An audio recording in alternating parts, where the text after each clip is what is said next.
Қазіргі таңда біз кір сабынды киім жуғанда көмекші құрал ретінде ғана қолданатын болдық, бірақ оның адам денсаулығына тигізер пайдасы мол. Мәселен, адамның қолына тіке немесе ағаштың жаңқасы кіріп кеткен жағдайда оны инемен тескілеп, жанымызды ауыртып жатамыз. Осындайда кір сабынды жылы суға езіп, дәкеге қалыңдау етіп жағып, тікен кірген жерге таңып қойсаңыз, 1 сағаттың ішінде тікен өзінен өзі сыртқа шығады.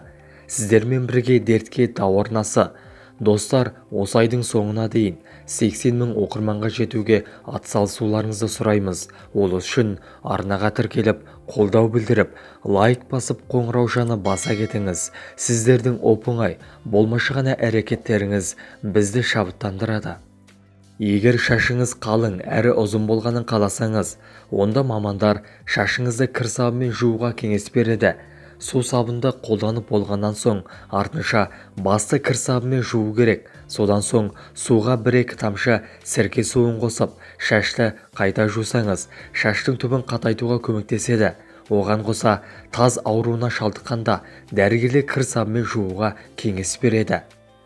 Бетті аптасына 2 рет кір сабымен жуу керек. Ол беттің тері қабатына терең сіңіп, бетті майланудан сақтайды.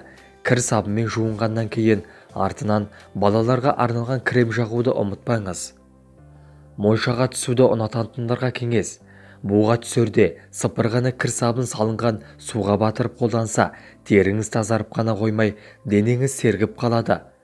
Сулы бет орамалды кір сабынға үйкеп, ащы иісін 5-10 минуттан күніне 3 рет иіскеп тұрған адам тұмауынан айығады.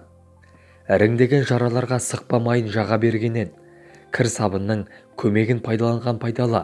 Ол үшін кір сабынды әрі үккіштен өткізіп, табаға ені 1 см етіп жаймалап салыңыз. Үстінен сабынның көлемімен 2 есе асатындай етіп сүт құйып, әбден қою болғанша баяу отта 1,5 сағат бойы қайнатасыз. Суыған осы қоспаны жұқалап, қағаз бетіне жағып, жара үстіне дәкемен орап қойсаңыз, жетіп жатыр.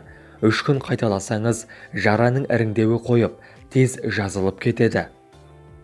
Көгерген, жарақаттанған жеріңізді кір сабымен жусаңыз, жараның асқынуына және микроб түсуінен қорғайды. Жараның бетін күніне 2-3 рет жусаңыз жеткілікті. Күйіп қалған жараға суға немесе отқа күйгенде сабынды езіп жақсаңыз, ісікті қайтарып, ауырғанын басады. Дәрі-дәрмектен улы заттардан абайсызда уланғанда немесе сәбилер металл заттарды жұтып қойғанда аздап сабын суын ішкізіп, ауруханаға жеткізуден бұрын шұғыл алдын алу шарасын жүргізуге болады. Оны қолдануда көңіл бөлетін тұстар, әсте көп мөлшерде ішкізіп жіберуге болмайды.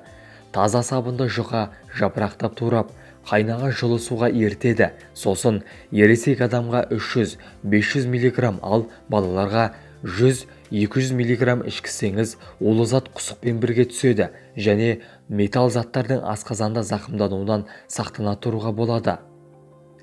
Ит тістеп алған жағдайда қан тоқтағаннан кейін жараға сабын ертіндісіне малынған дәкені басыңыз. Құлап қалған жағдайда дереу кір сабынды жағыңыз. Ол көгеруден сақтайды. Ер адамдар қырынғаннан кейін тері тітіргенсе, кір сабымен сабындап қоюға болады. Көпіршік кебуін күтіп, кепкеннен кейін сумен шаясыз. Ем болсын, видеоны жақындарыңызбен және достарыңызбен бөлісіңіз. Келесі видеода кездескенше сау саламатты болайық. Ауырмаңыздар, дендеріңіз сау болсын.